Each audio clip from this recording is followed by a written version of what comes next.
विश्वविद्यालय इलाहाबाद। जय तुम्हारी विश्वविद्यालय इलाहाबाद। ज्ञान उद्गम ज्ञान संगम ज्ञान के इतिहास। ज्ञान उद्गम ज्ञान संगम ज्ञान के इतिहास। शत शत नमन है विश्वविद्यालय इलाहाबाद। सुंदरम सत्यम शिवम अवधारणाधार। जय तुम्हारी विश्वविद्यालय इलाहाबाद। जय तुम्हारी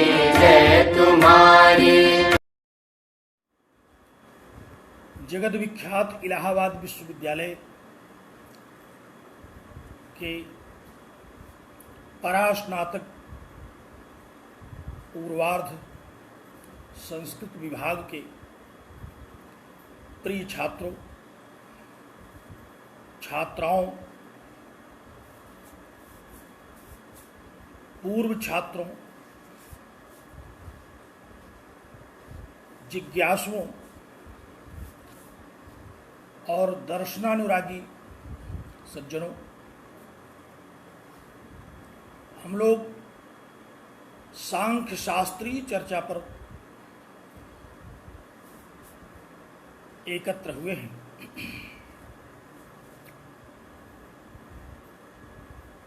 सांख्य कारिका के आधार पर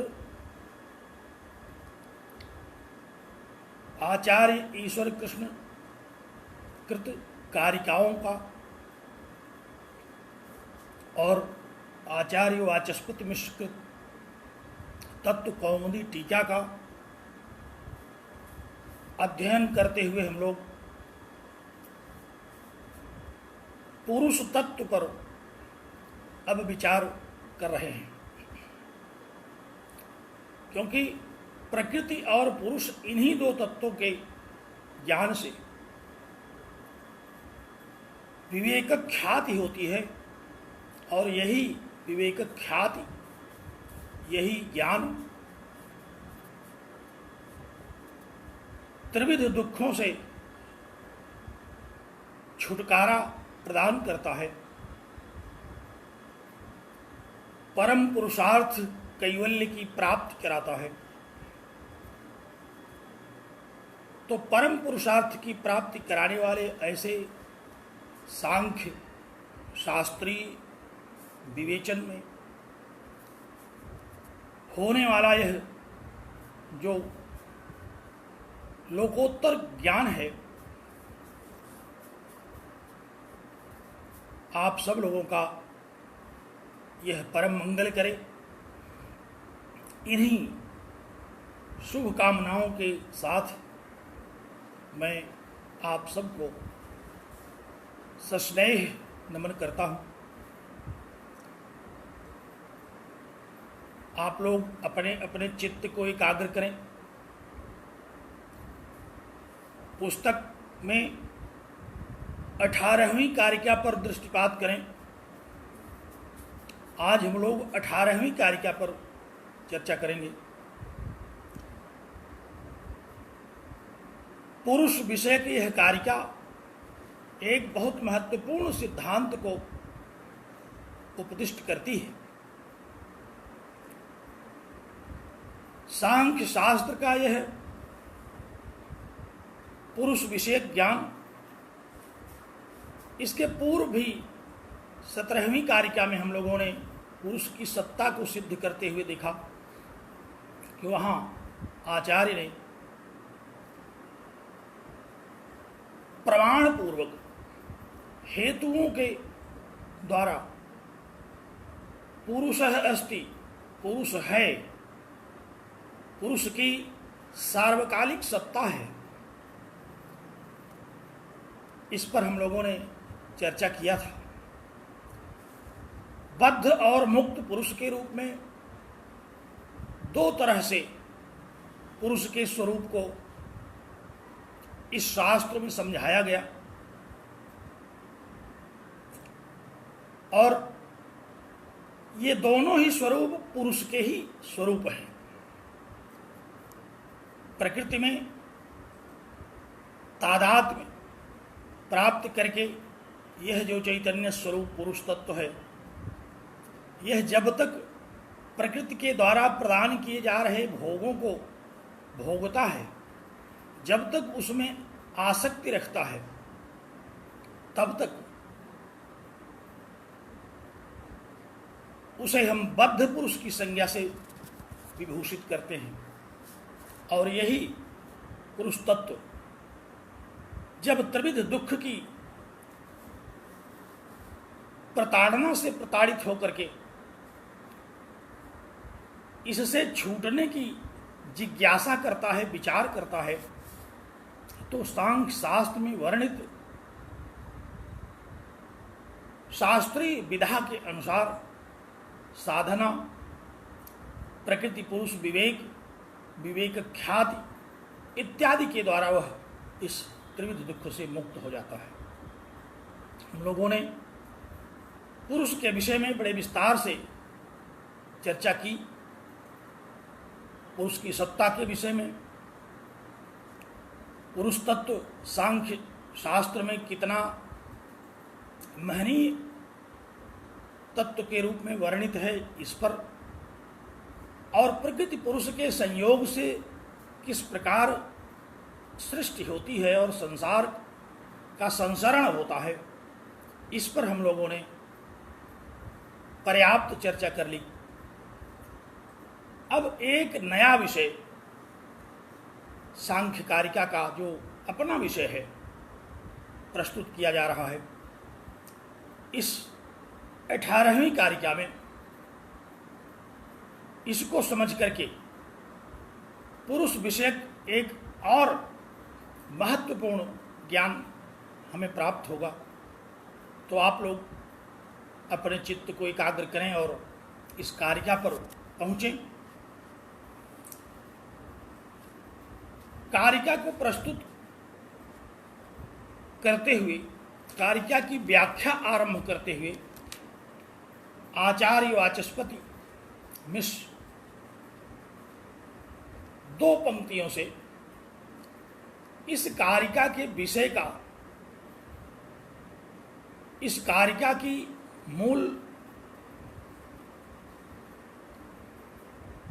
इस कारिका के मूल सिद्धांत का और इस कारिका की आवश्यकता क्यों है, आचार्य ने, कारिकाकार ईश्वर कृष्ण ने क्यों इस कारिका को लिखा, इस पर तत्व कौमुदी के द्वारा स्पष्ट कर रहे हैं। देखिए, ध्यान दीजिए तत्व कौमुदी पर। तदेवं पुरुषास्तित्वं प्रतिपाद्य स किं सर्व शरीरेष्वेकः किमनेकः प्रतिक्षेत्रमिति संशये तस्य प्रतिक्षेत्रमनेकत्वम् उपपादयति।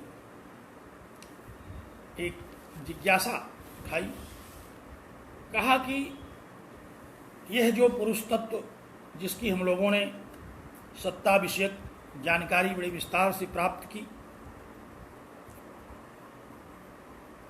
एक है सर्व शरीरेश, इस संसार के सभी शरीरों में वह एक है। किम अनेक प्रतिक्षेत्रम, अथवा प्रत्येक शरीर में यह अलग अलग है, अनेक है। यह जिज्ञासा उपस्थित करते हैं और इस जिज्ञासा के मूल में अन्य शास्त्रों की मान्यताएं भी निहित हैं। जैसे ही आचार्य ने कहा कि किम एकः, इसका तात्पर्य हुआ कि कुछ शास्त्र यह मानते हैं कि यह चैतन्य तत्व एक है, वही सभी शरीरों में प्रतिभासित होता है।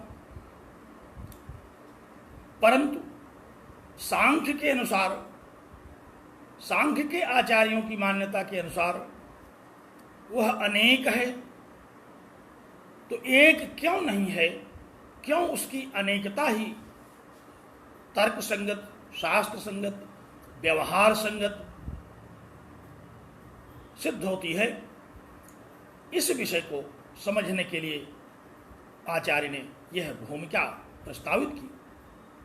क्योंकि जैसा कि हम लोग जानते हैं, आचार्य वाचस्पति मिश्र सभी दर्शनों के ज्ञाता हैं, सभी दर्शनों के आचार्य हैं। 12 दर्शन कानन पंचानन कहे जाते हैं। 6 आस्तिक और 6 नास्तिक जो दर्शन हैं, इनके ज्ञाता हैं। निसंदेह सभी शास्त्रों में विचरण करते हैं, अर्थात आचार्य मिश्र ने सभी शास्त्रों का गंभीर अध्ययन करके, विचार करके, निर्भ्रांत जानकारी के साथ एक एक करके सभी शास्त्रों की टीकाएं करने में परम दक्ष हैं। तो उन्होंने यह प्रस्तुत कर दिया कि किम एकः, क्या वह एक है? यहाँ हम लोग वेदांत की ओर दृष्टि डालते हैं। वेदांत की यह मान्यता है कि वह चैतन्य तत्व एकमेवाद्वितीयम, श्रुतियों ने कहा कि वह एक अद्वैत सत्ता है। आप लोग वेदांत के ग्रंथों में इस सिद्धांत का भली भांति अनुशीलन कर चुके हैं। वेदांत सार पढ़ते समय आपको इस श्रुति वाक्य के विषय में बताया गया था। तो क्या वह सिद्धांत स्वीकार करने योग्य है कि सभी शरीरों में वह एक है? वेदांतियों के अनुसार सभी शरीरों में वह अद्वैत रूप में ही प्रतिभासित होता है। जैसे एक ही महाआकाश सभी घटों में घटाकाश के रूप में प्रतिभासित होता है, उसी तरह से वह परम चैतन्य स्वरूप आत्मा सभी शरीरों में अद्वैत तत्व होकर के भी प्रतिभासित होता है। वेदांत शास्त्र के अंतर्गत हम लोगों ने इसको पढ़ा है। तो क्या उसको स्वीकार कर लिया जाए? किम अनेकः, अथवा सांख्य शास्त्र वर्णित पुरुष बहुत्व के सिद्धांत को स्वीकार किया जाए? ऐसा संशय जिज्ञासुओं को हो सकता है। तो आचार्य ने इसी संशय को उठाया, कहा कि इति संशय, ऐसा संशय होने पर, कैसा संशय? कि वह चैतन्य स्वरूप तत्व जिसको पुरुष तत्व के रूप में हम यहाँ ग्रहण कर रहे हैं, वह सभी शरीरों में अकेला होकर के प्रतिबिंबित होता है। प्रतिबिंब, बिंब प्रतिबिंबवाद दर्शन का एक बड़ा महत्वपूर्ण सिद्धांत है, जिसको आप लोग आगे चल करके समझेंगे। जैसे सूर्य अकेला सभी जल, सभी प्रकार के पात्रों में रहने वाले जल, नदी में, तालाब में, कुएं में, बर्तनों में रहने वाले जलों में अकेला वह प्रतिबिंबित होता है। वस्तुतः उस जल में सूर्य का प्रतिबिंब है, उसका आभास है। इसी को हम लोग बिंब कहते हैं। दर्पण के सामने जैसे किसी व्यक्ति का बिंब, प्रतिबिंब होता है, बिंब का जो उसकी जो छाया है वही प्रतिबिंब है। तो जैसे सूर्य जलाशयों में अथवा जलपात्रों में प्रतिबिंबित होता है, उसी प्रकार यह पुरुष तत्व भी बुद्धि तत्व में प्रतिबिंबित होता है। हम लोगों ने इस पर चर्चा की है कि जैसे ही वह पुरुष तत्व बुद्धि तत्व में प्रतिबिंबित होता है, बुद्धि तत्व जो अचेतन है, जो जड़ है, जो प्रकृति से उत्पन्न हुई है, वह चेतनवती सी हो जाती है। तो वह पुरुष तत्व वहां उपस्थित नहीं है, बल्कि उसका प्रतिबिंब वहां उपस्थित है। पुरुष तत्व इस बुद्धि तत्व में स्वयं न रह करके केवल प्रतिबिंबित हो रहा है, सांख्य का यह मानना है। तो कहते हैं कि इति संशय, ऐसा संशय होने पर, कैसा संशय कि क्या सभी शरीरों में एक पुरुष है अथवा अलग अलग शरीरों में अलग अलग पुरुष तत्व हैं। इति संशय, ऐसा संशय होने पर अब यहाँ आचार्य उसका निराकरण करते हैं। एक नया शब्द आया, प्रतिक्षेत्रम। कहा कि प्रतिक्षेत्रम किम अनेकः इति संशय। प्रतिक्षेत्र में, ये क्षेत्र शब्द क्या है? क्षेत्र शब्द का तात्पर्य यहाँ शरीर से है। भगवद गीता से उद्धृत यह शब्द क्षेत्र, क्षेत्रज्ञ विभाग योग ही एक प्रकरण है भगवद गीता में। वहाँ क्षेत्र किसे कहते हैं, क्षेत्रज्ञ किसे कहते हैं, इस पर विस्तार से चर्चा हुई है। तो आचार्य ने यहाँ शरीर को क्षेत्र की संज्ञा, शरीर को क्षेत्र की संज्ञा से भी विभूषित किया। निश्चित ही भगवद गीता का वह प्रसंग यहाँ ले आने का मन रहा होगा आचार्य वाचस्पति मिश्र का, नहीं तो सर्व शरीरेषु एक कह देते। प्रति क्षेत्र में क्यों कह दिया? शरीरेषु के साथ साथ यहाँ क्षेत्र शब्द भी आया। शरीर और क्षेत्र दो शब्द आए, दोनों का तात्पर्य एक ही है शास्त्र में, लेकिन शरीर के लिए ही क्षेत्र शब्द भी प्रयुक्त होता है। तो भगवद गीता में इसका प्रयोग, क्षेत्र शब्द का प्रयोग शरीर के रूप में हुआ।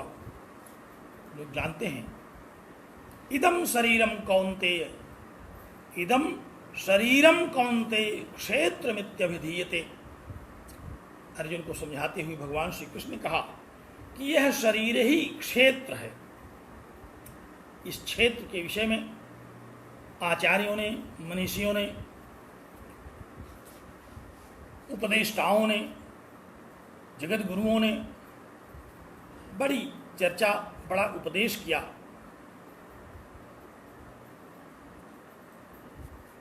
शरीर के अर्थ में इस क्षेत्र को ग्रहण किया। गीता का आरंभ ही क्षेत्र शब्द से हुआ। धर्म क्षेत्र कुरुक्षेत्र, यहाँ धर्म क्षेत्र और कुरुक्षेत्र के रूप में क्षेत्र शब्द का यहाँ इन दोनों शब्दों में ग्रहण किया गया। तो क्या धर्म क्षेत्र और कुरुक्षेत्र ये भी शरीर ही हैं? आचार्यों ने बहुत ही कुशलतापूर्वक यहाँ भी शरीर के अर्थ में क्षेत्र शब्द को उपदिष्ट किया है। कई बार सुनने को मिला, पढ़ने को मिला कि यहाँ भी धर्म क्षेत्र और कुरुक्षेत्र, जब इदम शरीरम कौन्तेय क्षेत्रमित्यभिधीयते, यह शरीर ही क्षेत्र कहा गया भगवान श्री कृष्ण के द्वारा, तो धर्म क्षेत्र भी यही है, कुरुक्षेत्र भी यही है। इस शरीर में, इस क्षेत्र में, क्षेत्र शब्द का शब्दार्थ तो आप लोग जानते हैं, खेत, जहाँ खेती की जाती है, कृषि कार्य किया जाता है। खेती में क्या करते हैं हम लोग? अनेक प्रकार के बीजों का वपन करते हैं। वे बीज अंकुरित होते हैं, पल्लवित पुष्पित होते हैं और उससे अनेक प्रकार के अन्न, औषधियाँ, विविध प्रकार के खनिज उत्पन्न होते हैं। तो क्षेत्र में उत्पन्न होते हैं। इस शरीर रूपी क्षेत्र में क्या उत्पन्न होता है? आचार्यों ने कहा कि यह भी क्षेत्र है। दार्शनिक रूप से, आध्यात्मिक पटल पर इस शरीर को क्षेत्र कहने के मूल में आचार्यों का यह आशय था कि इस शरीर को भी कर्म फल का क्षेत्र माना जाता है। जैसे खेत में कर्म किया जाता है तो फल मिलता है, उसी तरह से सत्कर्म, असत्कर्म, धर्म, अधर्म आदि के द्वारा इस शरीर को भी फल की प्राप्ति होती है। यहाँ भी जब हम सत्कर्म करके परमात्म चिंतन करने के लिए इस शरीर का उपयोग करते हैं, तब यह धर्म क्षेत्र कहा जाता है। और जब हम काम, क्रोध, लोभ, मोह, मद, मत्सर इत्यादि दुर्गुणों पर आधारित होकर के राग द्वेष अभिनिवेश इत्यादि मनोभावों के आधार पर आसक्त होकर के जब हम इस शरीर को इन सांसारिक व्यथाओं में प्रयुक्त करते हैं तो यही कुरुक्षेत्र है, फिर यही युद्ध होता है। यह शरीर ही, इस मानस पटल में ही दो सेनाएं सदैव रहती हैं, एक धर्म क्षेत्र की ओर से लड़ती है, एक कुरुक्षेत्र की ओर से लड़ती है। और चाहे धर्म क्षेत्र हो चाहे कुरुक्षेत्र, दोनों का फल व्यक्ति को प्राप्त होता है। उपनिषदों में भी हम लोगों ने देखा, वहां भी आप लोगों को स्मरण होगा, कठोपनिषद में जब नचिकेता ने अपने पिताजी को समझाने का वह प्रकरण आरंभ किया तो वहां भी उसने फसल का ही उदाहरण दिया। कहा कि शस्यमिव मर्त्यः पच्यते शस्यमिव आजायते पुनः। कहा कि हे पिताजी, यह जीव, यह शरीर, ये शस्य की तरह है, फसल की तरह है, ये उत्पन्न होती है और स्थित रहती है तथा नष्ट होती है, कर्मानुसार इसमें फल लगा करते हैं। इसलिए आप भी शास्त्रीय कर्म, सत्कर्म, शास्त्र के द्वारा उपदिष्ट कर्मों का अनुष्ठान कीजिए। तो वहाँ भी सस्य की बात आई, फसल की बात आई। और आज भी इस कारिका की व्याख्या करते समय आचार्य वाचस्पति मिश्र ने क्षेत्र शब्द का ग्रहण किया तो निश्चित ही यह शरीर भी एक क्षेत्र है जहाँ हम धर्म, अधर्म, उत्कट अधर्म आदि के द्वारा खेती करते हैं और उस कर्मों का जो फल उगता है उसको यही शरीर भोगता है। यही शरीर सुखी, दुखी और मोहग्रस्त होता है। और इसी सुख दुख मोहग्रस्त से बचने के लिए, इसकी मोहग्रस्तता से बचने के लिए सांख्य दर्शन ने इस शास्त्र का आरंभ किया। तो क्षेत्र शब्द से तात्पर्य भी यहाँ शरीर से ही ग्रहण करना चाहिए, यह आचार्य मिश्र का आशय है। उन्होंने क्षेत्र शब्द एक बार कह दिया, एक दो बार प्रयोग करके हम लोगों का ध्यान आकृष्ट किया कि हम इस शरीर के लिए क्षेत्र शब्द का भी ग्रहण करें और शरीर के लिए जहाँ जहाँ क्षेत्र शब्द आया है उस पर भी मनन करें। आचार्यों का तो यह शिक्षा देने का अपना एक प्रकार है। विविध प्रकार से आचार्य शिक्षित करते हैं, उपदेश के द्वारा, कार्यों के द्वारा, शब्दों के द्वारा। और आप लोगों ने तो निरुक्त शास्त्र में पढ़ा है कि आचार्य है जो अपने आचरण से उपदेश दे। हम लोग अपने अपने आचार्यों के आचरण के अनुसार भी सीख ग्रहण करते हैं, शिक्षा ग्रहण करते हैं। तो यहाँ भी आचार्य ने एक शब्द उद्धृत किया जिसके आधार पर एक नया प्रकरण ही उपस्थित हो गया, जिसको बड़े विस्तार से कहा सुना और समझा जा सकता है, परंतु भिन्न प्रकरण के भय से, विस्तार भयात, विस्तार के भय से हम यहाँ उसका ग्रहण नहीं करते। अब हम लोग कारिका की ओर आते हैं। आप लोग कारिका पर दृष्टि डालिए। कारिकाकार ने 18वीं कारिका का उल्लेख किया। देखिए ध्यान एकाग्र करके। जनन मरण करणानां प्रतिनियमाद अयुगपत प्रवृत्तेश्च। जनन मरण करणानां प्रतिनियमाद अयुगपत प्रवृत्तेश्च पुरुष बहुत्वं सिद्धम त्रैगुणी विपर्याच्चैव। ध्यान से पढ़िए इस कारिका को, बड़ी सरल कारिका है। आज का यह विस्तार से विवेचन न करके बड़े संक्षेप में आचार्य ने कतिपय हेतुओं के द्वारा पुरुष की इस अनेकता को, पुरुष बहुत्व के सिद्धांत को सिद्ध किया। हम लोग इस पर ध्यान दें। और ये पुरुष तत्व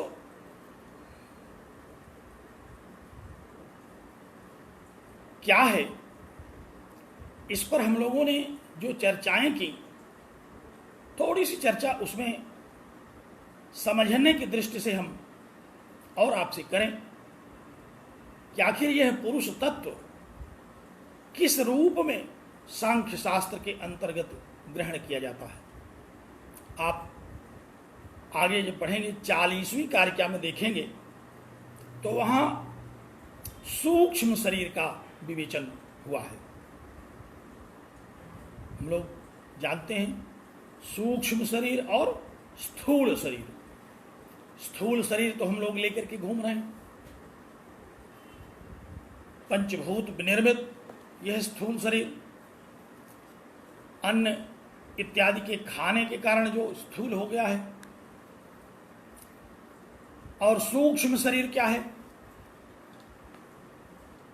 सूक्ष्म शरीर सूक्ष्म तत्वों के द्वारा सांख्य शास्त्र में कहा गया कि पंच कर्मेंद्रियां, पंच ज्ञानेन्द्रियां, पंच तन्मात्र और अंतःकरण, मन, बुद्धि तथा अहंकार, ये तीन मिलकर के कुल 18 तत्व हैं। सूक्ष्म शरीर में कुल कितने तत्व हैं? 18 तत्व। महत तत्व, अहंकार तत्व, महत तत्व को ही हम लोग बुद्धि तत्व कहते हैं, और दूसरा अहंकार तत्व जिसके विषय में हम लोगों ने समझ रखा है। पंच कर्मेंद्रियां, पंच ज्ञानेन्द्रियों और पंच तन्मात्र, कुल 18 तत्वों की बात यहां कही गई। ये 18 तत्वों का एक निकाय है, एक समूह है। अभी आचार्य इसको निकाय शब्द के द्वारा निर्दिष्ट करेंगे। तो 18 तत्वों का यह एक निकाय है जो कहां से उत्पन्न हुआ? प्रकृति तत्व से। ध्यान से समझिए, बड़ी रोचक बात है। जानकारी की दृष्टि से, परीक्षा की दृष्टि से, दुख निवृत्ति की दृष्टि से हम लोग विश्वविद्यालय में परीक्षाओं को पास करने के लिए इस शास्त्र को पढ़ रहे हैं। तो परीक्षाओं में तो हम लोगों को अच्छे अंक मिलते ही हैं इस अध्ययन से, साथ ही साथ मुफ्त में भी एक लाभ होता है कि दुख त्रय की निवृत्ति अगर आप चाहें तो वह भी आगे की साधना का मार्ग प्रशस्त करता है। यह शास्त्र, ये जितने भी शास्त्र हैं, वेदांत शास्त्र है, न्याय शास्त्र है, सांख्य शास्त्र है, हम लोग पढ़ते हैं। एक प्रयोजन, जो मुख्य प्रयोजन है यहाँ, वह तो परीक्षा पास करना है, और एक परम मुख्य प्रयोजन जो है वह दुख त्रय से निवृत्ति भी है। क्योंकि परीक्षा पास करने के उपरांत भी कौन ऐसा व्यक्ति है जो कहेगा कि नहीं नहीं हमको दुख त्रय चाहिए? दुख त्रय की निवृत्ति तो सब चाहते हैं। तो इस तरह से आचार्य ने जब सूक्ष्म शरीर का वर्णन किया तो 18 तत्वों की बात कही, और इसमें जो सर्वप्रथम तत्व है महत तत्व या बुद्धि तत्व, उसी में वह पुरुष तत्व प्रतिबिंबित होता है। याद होगा आपको, मैंने इस विषय को कई बार बताया। निकाय तो 18 तत्वों का है, और महत तत्व में वह पुरुष तत्व प्रतिबिंबित हुआ। हम लोग समझ चुके हैं कि पुरुष तत्व चैतन्य तत्व है, और ये 18 तत्वों से निर्मित जो निकाय है ये जड़ तत्व है। इन 18 तत्वों में से एक जड़ तत्व ऐसा है जो प्रकृति से सर्वप्रथम उत्पन्न हुआ, जिसको बुद्धि तत्व या महत तत्व कहते हैं। वह बड़ा अलौकिक है। उसी में इस पुरुष तत्व को प्रतिबिंबित होने की क्षमता है। अन्य किसी तत्व में वह प्रतिबिंबित नहीं हो रहा। प्रतिबिंबित हो रहा है वह उसी महत तत्व या बुद्धि तत्व में, और उसमें प्रतिबिंबित तो हो रहा है, परंतु वहां प्रतिबिंबित होकर के अन्य सभी तत्वों में वह अपने चैतन्य होने का प्रभाव डाल देता है। तो ध्यान दीजिए, 18 तत्वों से बना हुआ वह जो निकाय है, जिसको हम सूक्ष्म शरीर कहते हैं, उसी सूक्ष्म शरीर के बुद्धि तत्व में चैतन्य तत्व के रूप में जो पुरुष तत्व सांख्य शास्त्र के द्वारा उपदिष्ट किया गया वह उसमें प्रतिबिंबित होता है। जैसे अब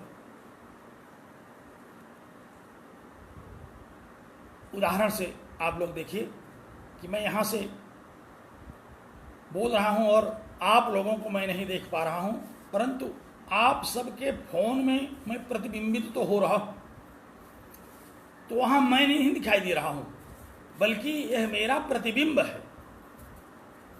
आपको भ्रम हो रहा होगा कि मैं दिखाई पड़ रहा हूं, मुझको भी भ्रम हो रहा है कि मैं आप लोगों को समझा रहा हूं। यही अविवेक है। जबकि वास्तविकता क्या है? वास्तविकता यह है कि एक संयंत्र के सामने बैठ करके मैं वक्तव्य प्रसारित कर रहा हूं और आप सारे लोग एक एक यंत्र के साथ बैठे हैं। सर्व शरीरेषु एकः, सारे शरीरों में एक है। आप सब के लोगों के पास एक एक फोन है, मोबाइल फोन, और उस सारे मोबाइल फोन में एक ही बोलने वाला प्रतिबिंबित हो रहा है। तो बड़ा अच्छा दृष्टांत है सांख्य के लिए। यह जो पढ़ने की पद्धति है इसको ठीक से हम लोग समझ सकते हैं। तो जो 18 तत्वों वाला ये निकाय है सूक्ष्म शरीर, उसमें महत तत्व या बुद्धि तत्व में यह पुरुष तत्व प्रतिबिंबित होता है और उसके प्रतिबिंबित होते ही वह बुद्धि तत्व चैतन्य सा हो जाता है। यह बात आप समझ चुके हैं। चैतन्य हो गई बुद्धि तत्व, चैतन्य। चैतन्य माने चेतन का भाव।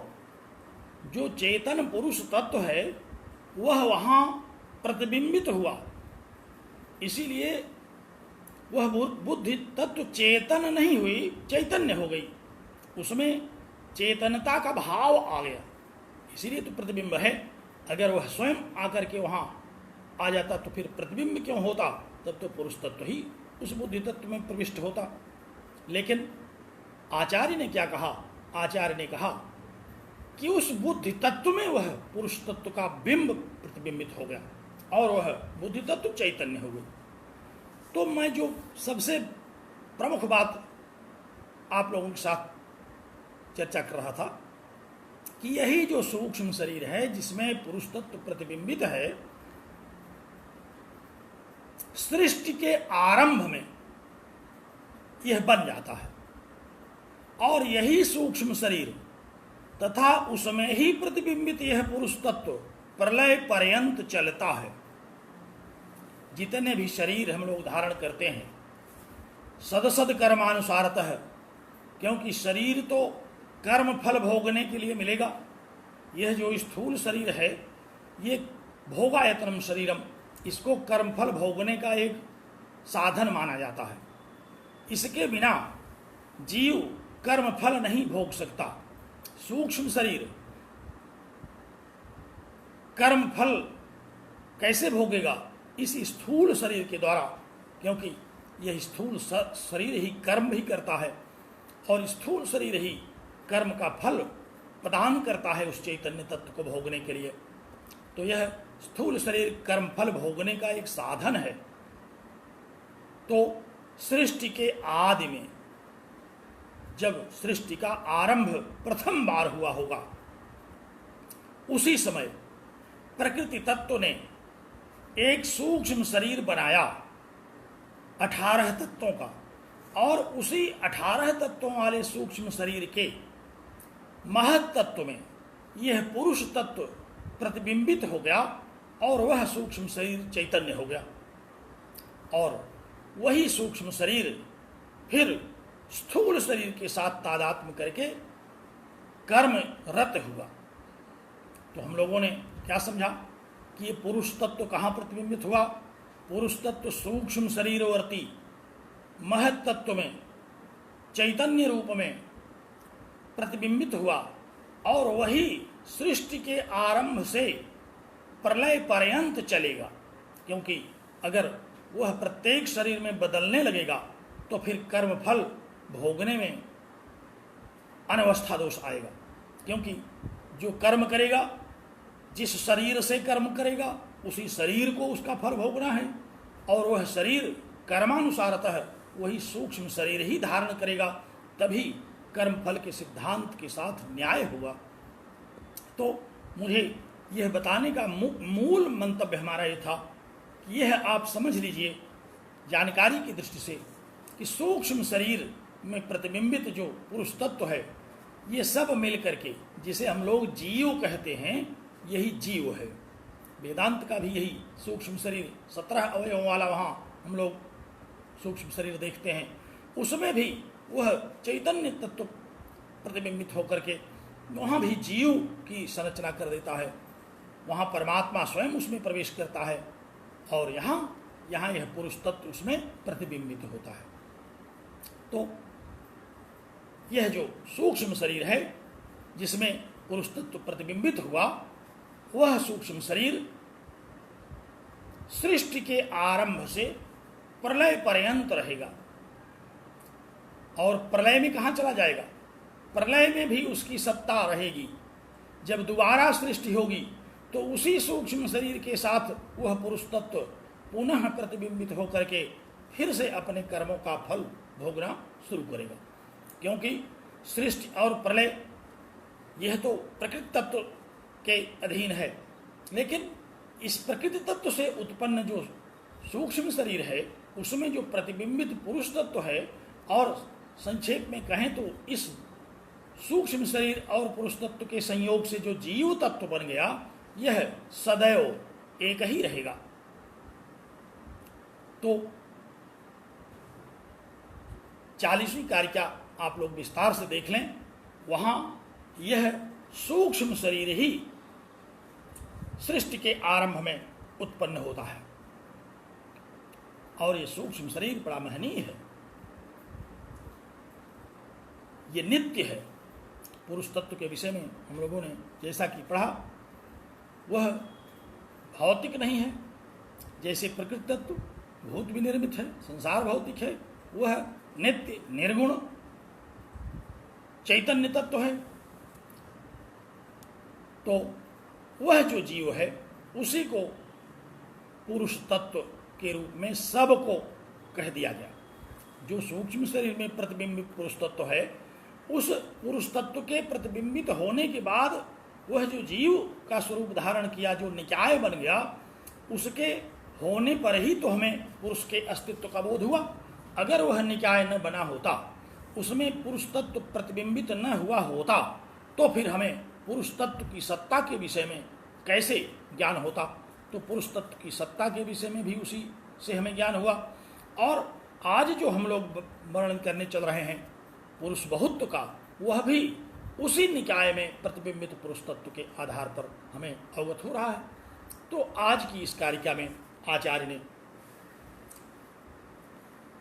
बहुत ही संक्षेप में चर्चा आरंभ की।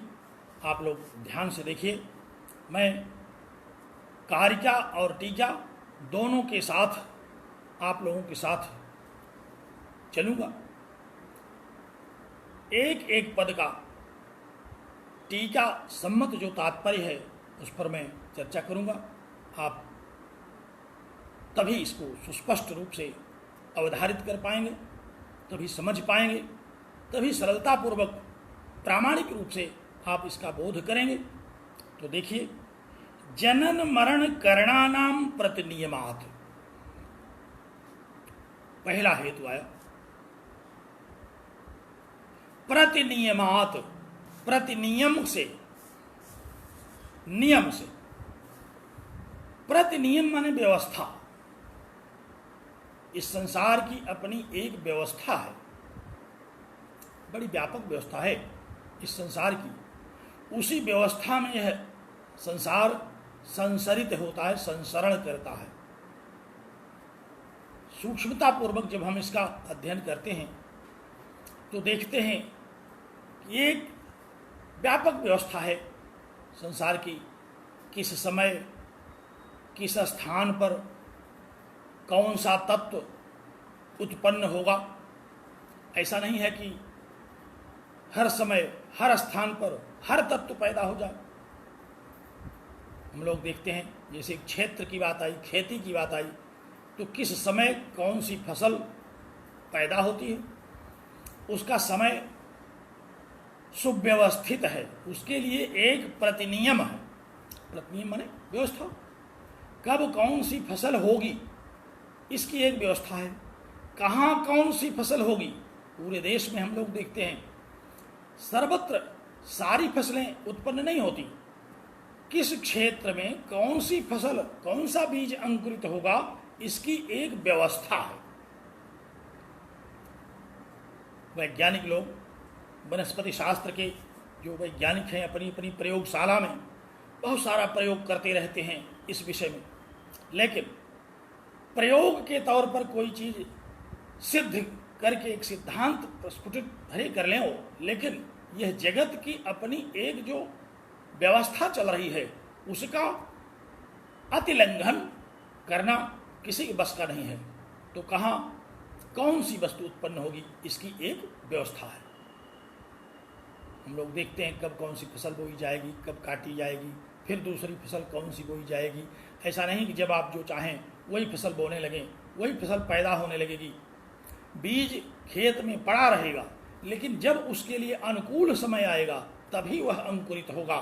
चाहे आप बीज जब डाल दें, लेकिन अंकुरित वो तभी होगा, पल्लवित पुष्पित तभी होगा जब उसका उचित समय, सुव्यवस्थित समय उपस्थित होता है। तो एक व्यवस्था है। क्या कहा कि जनन मरण करणानाम प्रतिनियमात पुरुष बहुत्वम सिद्धम एव। पुरुष बहुत्व तो सिद्ध है, पुरुष बहुत्व सिद्ध करना नहीं है, सिद्ध है। अब कैसे कैसे सिद्ध है, इस विषय को आचार्य ने यहां उद्धृत कर दिया। कहा कि जनन मरण करण, तीन शब्द ले आए, जनन मरण करण। जनन मरण करणानाम, भाष्यकार टीकाकार के अनुसार आप देखें, कहा कि निकाय विशिष्टाभि अपूर्व देहेन्द्रिय मनोहंकार बुद्धि वेदनाभि पुरुषस्य अभिसंबंधो जन्म। जनन माने जन्म। जनन शब्द का क्या अर्थ है? जन्म। और वह जन्म कैसा? कहा कि निकाय विशिष्टाभि। अभी निकाय शब्द से हमने आपको परिचित कराया, जो कैसा है? कहा कि अपूर्व है, पहले नहीं था। हमने आपको बताया कि सृष्टि के आरंभ में वह बन जाता है। इन 18 तत्वों का एक निकाय सृष्टि के आरंभ में बन जाता है, और उसी को क्या कहते हैं? सूक्ष्म देह कहते हैं। और उसमें होते कौन कौन लोग हैं? कहा कि देहेंद्रिय मनोहंकार बुद्धि वेदना। देह सूक्ष्म देह बना उसी निकाय से। इंद्रियां पंच कर्मेंद्रियां, पंच कर्मेंद्रियां पंच ज्ञानेन्द्रियों का सूक्ष्म रूप। हम लोग कर्मेंद्रियों का स्थूल रूप तो देखते हैं, लेकिन ये सूक्ष्म रूप में भी इन कर्मेंद्रियों की सत्ता है। अगर सूक्ष्म रूप में इन कर्मेंद्रियों की सत्ता न हो तो स्थूल रूप में दिखाई पड़ने वाली जो कर्मेंद्रिय है वो सक्रिय नहीं हो सकती। कई बार हम लोग देखते हैं, किसी डॉक्टर के पास जाते हैं, कहते हैं आज हाथ नहीं उठ रहा है, पैर नहीं उठ रहा है। पैर तो है, अगर यही इंद्रिय है तो क्यों नहीं उठ रहा है, क्यों हाथ नहीं उठ रहा है? और जब वह दवा दे देता है और जब हमें सूक्ष्म शरीर का स्थूल शरीर के साथ तादात्म्य करा देता है, उस दवा के धोखे में हम पढ़ करके यह समझ जाते हैं कि अब हाथ उठेगा, और हम हाथ उठा लेते हैं। डॉक्टर कहता हाथ उठाओ तो हाथ उठा लेते हैं। क्या कोई जादू हो गया? नहीं, सूक्ष्म शरीर का स्थूल शरीर के साथ तादात्म्य हो गया, और वह स्थूल शरीर, वह स्थूल कर्मेंद्रिय जो उठ नहीं रही थी, उस दवा के प्रभाव से सूक्ष्म शरीर के साथ उसका तादात्म्य होते ही हमें यह बात का विश्वास हो गया, हमें अहंकार हो गया कि अब हम अपनी इस इंद्रिय को उठा सकते हैं। उठने लगी।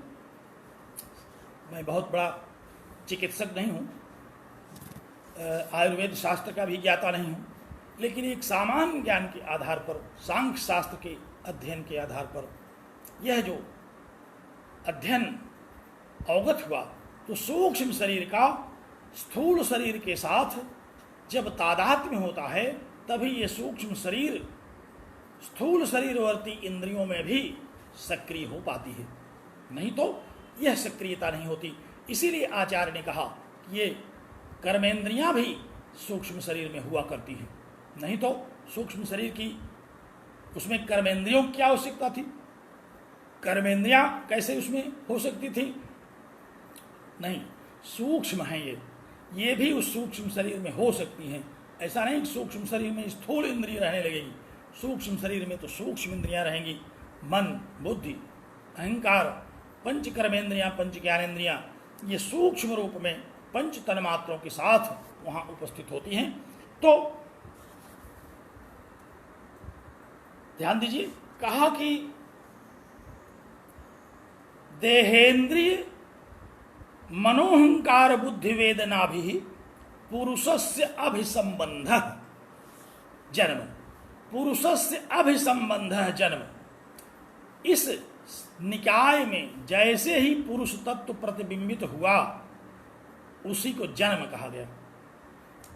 प्रकृति में पड़े हुए सूक्ष्म शरीर तब तक जन्म नहीं लेते जब तक उसमें पुरुष तत्व का चैतन्य प्रतिबिंबित न हो। और यहाँ ध्यान दीजिए, आरंभ में ही आचार्य ने कह दिया था, हम लोगों ने ध्यान नहीं दिया, किम सर्व शरीरेषु एक है। सर्व शरीर मैंने सारे शरीरों में, तो सारे शरीर क्या सारे मनुष्यों के शरीरों में, पशुओं के शरीरों में? कहा नहीं, 4 प्रकार के कुल शरीर हैं। सृष्टि ही 4 प्रकार की है, जिसमें विविध प्रकार के अनंत शरीर हैं। तो 4 प्रकार के कौन से शरीर हैं? कहा कि जरायुज, जिसमें जरायु से उत्पन्न होता है जीव, जैसे मनुष्य, पशु। तो जरायुज, अंडज, अंडे से उत्पन्न होने वाले जो जीव हैं, पक्षी इत्यादि, अन्य बहुत सारे और भी जीव जंतु पैदा होते हैं अंडे से। तो जरायुज, अंडज, स्वेदज, पसीने से उत्पन्न हो जाते हैं ढेर सारे जीव जंतु। स्वेद माने पसीना, शरीर के पसीने से पैदा हो जाते हैं। एक आचार्य ने कहा कि 4 तत्व हैं, ये शरीर के पसीने से पैदा हो जाते हैं। आप लोग सब भली भांति परिचित हैं इन चारों से। मच्छर है, चीलर है, जुआ है, ये सब शरीरों के पसीनों से पैदा हो जाते हैं। जहाँ आप देखिए गंदगी होती है, जहाँ जल इत्यादि होते हैं, उसी में से सब पैदा हो जाते हैं। तो स्वेदज, जो जीवों के शरीरों से उत्पन्न पसीनों से उत्पन्न हो जाते हैं। तमाम ऐसे पशु हैं, उनके शरीर में ढेर सारे ऐसे कीटाणु लपटे रहते हैं, वो कहाँ से पैदा हो जाते हैं? वे उनके पसीने से पैदा हो जाते हैं। स्नान इत्यादि हम लोग क्यों करते हैं? अगर स्नान आदि छोड़ दें तो हम लोगों की भी शरीर की संरचना उन्हीं पशुओं की तरह हो जाएगी। इसीलिए स्नान करते हैं, कई लोग तो बहुत बार स्नान करते हैं। तो सर्व शरीरेषु 4 प्रकार के जो सृष्टि कही गई, जरायुज, अंडज, स्वेदज और उद्भिज, जो पृथ्वी से अंकुरित होकर के निकलने वाले अंकुर हैं। पृथ्वी में बीज बोने के बाद जो अंकुरित होकर के निकलते हैं उनको उद्भिज कहते हैं। तो ये 4 प्रकार के शरीर हैं और सारे शरीरों में वह पुरुष तत्व प्रतिबिंबित होता है। कितना चैतन्य, कौन सा शरीर है, ये अब गुणों के अधिकार क्षेत्र का विषय है कि कौन सा शरीर कितना सात्विक है, कितना राजस है, कितना तामस है, उसमें वह चैतन्य उतना ही प्रतिभाषित होगा। तो कहा कि जनन क्या है? जनन है पुरुषस्य अभिसंबंध, जो निकाय विशिष्ट है, जिसमें देह, इंद्रिय, मन, बुद्धि, वेदना माने अनुभूति, अनुभव, इसमें, क्योंकि जहाँ बुद्धि होगी वहाँ अनुभव होगा, और जैसे ही पुरुष तत्व प्रतिबिंबित हो जाता है वह अनुभव हमें होने लगता है। अनुभव होने की क्षमता उस बुद्धि तत्व में है, लेकिन जब तक पुरुष तत्व वहाँ प्रतिबिंबित नहीं होता तब तक वह अनुभव हमें नहीं होता। चैतन्य जैसे ही बुद्धि हुई अनुभव शुरू हो गए। तो ध्यान से देखिए, निकाय विशिष्टाभि, ये जो निकाय विशिष्ट है जिसमें 18 तत्वों की बात कही गई, और ये अपूर्व है। अपूर्व माने इसके पहले नहीं था, किसके? आरंभिक सृष्टि के पहले, ये आरंभिक सृष्टि की बात हो रही है। उसी समय यह निकाय उत्पन्न होता है प्रकृति से, और उसमें पुरुष का जैसे ही अभिसंबंध हुआ, अभिसंबंध माने प्रतिबिंब, उस चैतन्य का उस बुद्धि तत्व में जैसे ही प्रतिबिंबन हुआ वैसे ही चेतना आ गई, वैसे ही वह सूक्ष्म शरीर जन्म धारण कर लिया। तो इसको कहते हैं जन्म। जन्म और कुछ नहीं है, जन्म सूक्ष्म शरीर में पुरुष तत्व का प्रतिबिंबित होना ही जन्म है। ध्यान दीजिए, जन्म और मृत्यु के विषय में सांख्य का अपना मानना है। ये क्या कहते हैं? ये कहते हैं कि उस सूक्ष्म शरीर में जैसे ही पुरुष तत्व प्रतिबिंबित हुआ उसी को जन्म कहा, और अब वह जन्म की प्रक्रिया है। क्योंकि प्रतिदिन हम लोग जन्म लेते हैं एक दूसरे रूप में। कई बार हम लोग देखते हैं किसी भारी घटना से जब लोग बच के निकल आते हैं तो कहते हैं आज तो हमारा दूसरा जन्म हुआ। बीमार होकर के जब स्वस्थ हो जाते हैं तो कह देते हैं आज हमारा दूसरा जन्म हुआ। तो जन्म तो रोज हो रहा है, लेकिन वस्तुतः जन्म शब्द से क्या अभिप्राय है? आचार्य ने कहा कि जैसे ही उस निकाय विशिष्ट में पुरुष तत्व प्रतिबिंबित हुआ, जैसे ही उस निकाय विशिष्ट के महत् तत्व में प्रतिबिंबित पुरुष चैतन्य हुआ, उसी समय उसको कहते हैं जन्म। और न तो पुरुषस्य परिणाम, टीकाकार ने कहा ये पुरुष का परिणाम नहीं है, पुरुष तत्व में होने वाला ये विकार नहीं है। विकार तो प्रकृति तत्व से उत्पन्न होने के बाद वो जो निकाय बना वो विकार था। वह जो प्रकृति तत्व से उत्पन्न होने वाला निकाय है वो विकार है।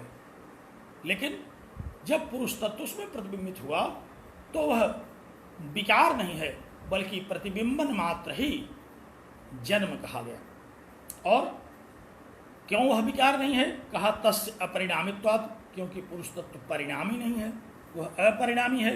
हम सब लोग इस बात को समझ चुके हैं कि पुरुष तत्व का क्या स्वरूप है। तो जन्म किसे कहते हैं इस बात को विस्तार से समझा दिया आचार्य ने। और तेषामेव च देहादीनाम उपात्तानाम परित्यागो मरणम, कहा कि उसी निकाय विशिष्ट में जो पुरुष तत्व का प्रतिबिंब हुआ था वह जैसे ही उस प्रतिबिंब से रहित हो जाता है, वह निकाय विशिष्ट अभिसंबंध का परित्याग, अभिसंबंध होना जन्म और अभिसंबंध का परित्याग होना ही मरण है। न तो आत्मनो विनाश, ये पुरुष तत्व का विनाश नहीं है, बल्कि उसका उस महत् तत्व में प्रतिबिंबन हट जाना ही वह मरण कहा गया। तो कर्मफल से सांख्योग का सिद्धांत है कि जन्म और मृत्यु नहीं होती, बल्कि शरीर की प्राप्ति होती है, भोग भोगने के लिए आयु की प्राप्ति होती है, और अंततः आयु समाप्त हो जाती है। योग शास्त्र का व्यास का एक वाक्य है कि सतिमूले तद्विपाकस् जात्यायुर्भोगाः, हम इन कर्मों के द्वारा जाति माने जन्म, कौन सा शरीर हमको प्राप्त हुआ, आयु कितने दिनों तक वह शरीर हमको मिला, और भोग कितने दिनों तक हमने उस शरीर का भोग किया, यही आयु है। जन्म और मृत्यु और कुछ नहीं है यहाँ, क्योंकि शरीर में रहने वाली ये दोनों तत्व तो नित्य हैं।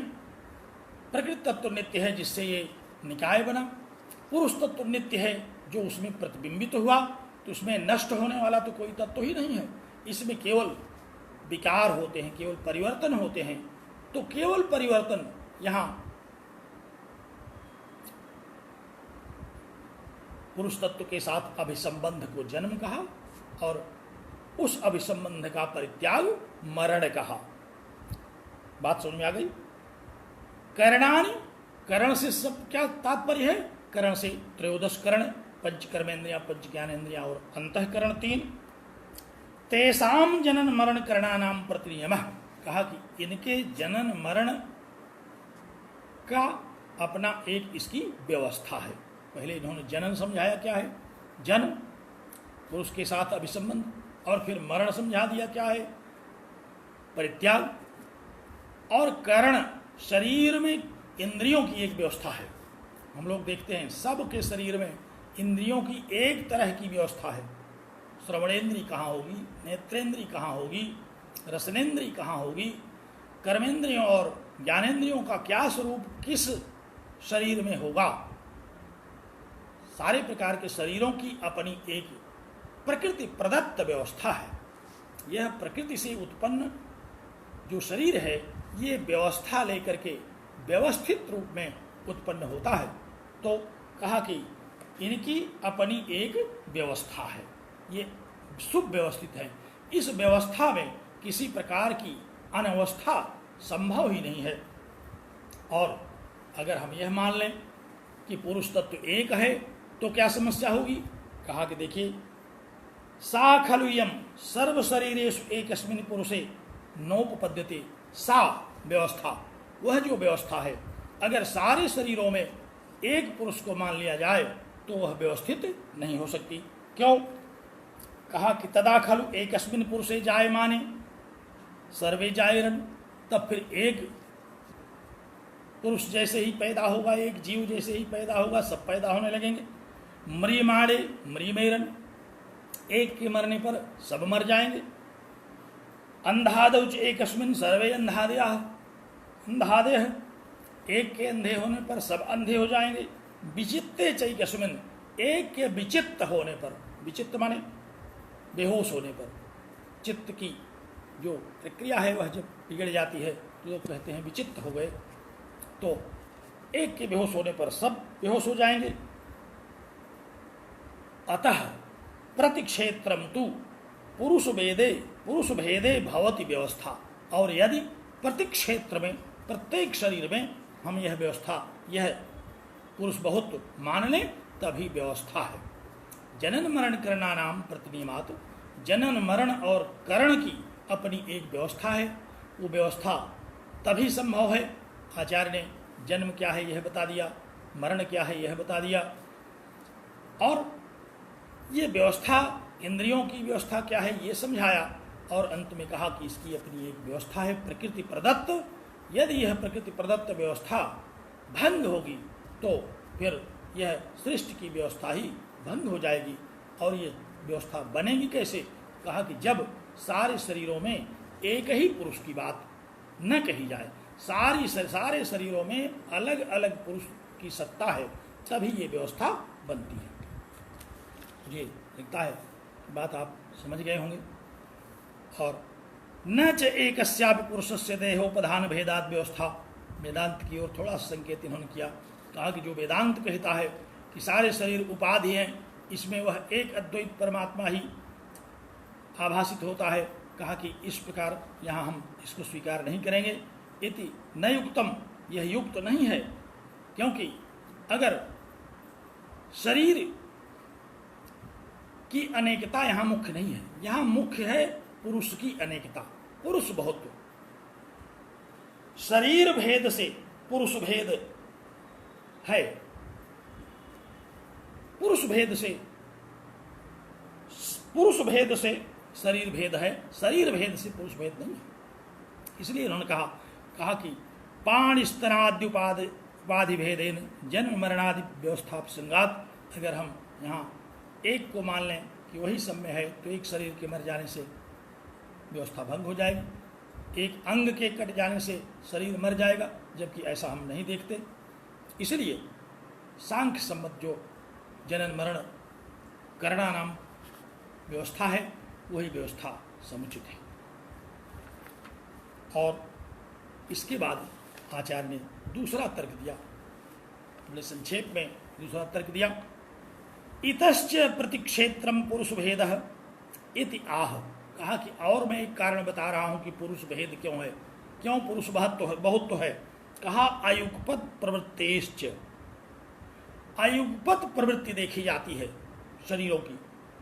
प्रवृत्ति ही प्रयत्न लक्षणा यद्यपि अंतःकरणवर्तिनी। अब यहां एक जिज्ञासा उठाया, कहा कि प्रवृत्ति तो बुद्धि में होती है, क्योंकि गुण वहीं बुद्धि में होते हैं और गुण में ही प्रवृत्तियां होती हैं, तो पुरुष में प्रवृत्ति क्यों आप कह रहे हैं? तो कहा कि यद्यपि प्रयत्न लक्षणा प्रवृत्ति ही करणवर्तिनी, यद्यपि अंतःकरण में सूक्ष्म शरीरवर्ती जो बुद्धि तत्व है वहां प्रवृत्तियां होती हैं, लेकिन तथापि पुरुष उपचर्यते, लेकिन पुरुष में उसका हम गौण रूप से कथन करते हैं। बिना पुरुष के प्रतिबिंबित हुए जन्म ही नहीं हुआ, तो फिर प्रवृत्ति किसकी होगी? पुरुष प्रतिबिंबित होगा तभी जन्म होगा, और जन्म होगा तभी प्रवृत्ति होगी। तो स्पष्ट हो गया कि पुरुष में ही प्रवृत्ति गौण रूप से कही गई। तो कहा कि अगर हम एक पुरुष माने तो तथा च तस्मिन् एकत्र शरीरे प्रयत्न माने, अगर हम एक को मान लें कि एक ही पुरुष सारे शरीरों में होता है, तो एक पुरुष प्रवृत्त हो तो सारे शरीर प्रवृत्त होने लगेंगे। स एव सर्व शरीरेषु एकः, अगर उसी को हम सारे शरीरों में एक माने तो एक पुरुष के प्रवृत्त होने से सर्वत्र प्रयतेत, सर्वत्र सारे शरीर प्रयत्नशील हो जाएंगे। ततश्च सर्वाणि एव शरीराणि युगपच्चालयेत, कहा कि सारे शरीर एक साथ प्रवृत्त होंगे, एक साथ चलने लगेंगे। और नानात्वे तो नायम दोषः, कहा कि अगर पुरुष बहुत मानते हैं तो इस प्रकार का दोष, इस प्रकार की व्यावहारिक कठिनाई, इस प्रकार व्यवस्था भंग, संसार की जो व्यवस्था शास्त्र सम्मत दी गई उसमें भंग नहीं होगा। और अगर एकत्व की हम स्वीकृति करते हैं तो उस व्यवस्था में भंग हो जाएगा। इसलिए आचार्य ने कहा कि अयुगपत प्रवृत्तिश्च, सूक्ष्म शरीरों में प्रतिबिंबित वह पुरुष तत्व जो चैतन्य है वह अलग अलग, युगपत माने एक साथ और अयुगपत माने अलग अलग प्रवृत्त होने के कारण पुरुष बहुत्वम सिद्धम, पुरुष बहुत्व सिद्ध है।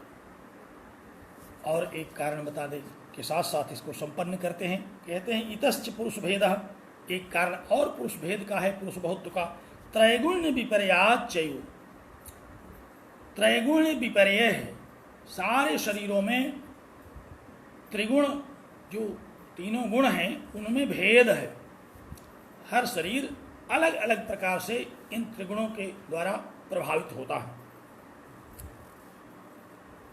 तो सिद्धम एव, यहां एव शब्द आया, बहुत देर से इन्होंने इसका निराकरण किया। कहा कि एवकारो भिन्न क्रम, एव जो कहा गया वो भिन्न क्रम में वर्णित है। होना कहाँ चाहिए? कहा सिद्धम एव के स्थान पर, अर्थात पुरुष बहुत्वम सिद्धम एव, पुरुष बहुत्व तो सिद्ध ही है। अगर कोई इसको असिद्ध करना चाहे तो ये संभव नहीं है। सिद्धम एव माने ये कदापि असिद्ध नहीं हो सकता, सिद्ध ही है। बस उस सिद्ध बात को हम तर्कों के द्वारा, हेतुओं के द्वारा सुस्पष्ट कर रहे हैं। हम यहाँ पुरुष बहुत्व सिद्ध नहीं कह रहे हैं, बल्कि पुरुष बहुत्व तो सिद्ध है, उस सिद्ध पुरुष बहुत्व का निराकरण कर रहे हैं, उसको सुस्पष्ट रूप से उसका विवेचन कर रहे हैं। और पुरुष बहुत्व तो सिद्ध ही है। हाँ, तो क्या कहा? कहा कि त्रैगुण्य विपर्याच्यु, तीनों गुणों की असमानता, तीनों गुण सभी शरीरों में समान रूप से नहीं होते। आचार्य ने कहा कि त्रयो गुणास त्रैगुण्यम, तीनों गुणों का होना ही त्रैगुण्य है। त्रिगुण में त्रैगुण्यम, त्रिगुण ही त्रैगुण्य है। स्वार्थी से प्रत्यय करके त्रैगुण्य शब्द बना। जो त्रिगुण का शब्दार्थ है वही त्रैगुण्य का भी शब्दार्थ है। तो कहा कि तस्य विपर्य अन्यथा अन्यथात्वम, उसका अलग अलग रूप है सारे शरीरों में। एक तरह के प्रभाव इन गुणों के सारे शरीरों में नहीं है। केचित खलु सत्व निकाया, कहा कि कोई निकाय, कोई जो शरीर है, सूक्ष्म शरीर जिसमें प्रतिबिंबित है यह पुरुष तत्व, सत्व निकाय है, वह सत्व गुण की प्रधानता से है। जो सत्व गुण से प्रधान शरीर हैं, जैसे देवताओं का शरीर, सत्पुरुषों का, योगियों का शरीर, सिद्धों का शरीर, वहाँ जो गुण है वह सत्व की पराकाष्ठा पर आधारित है।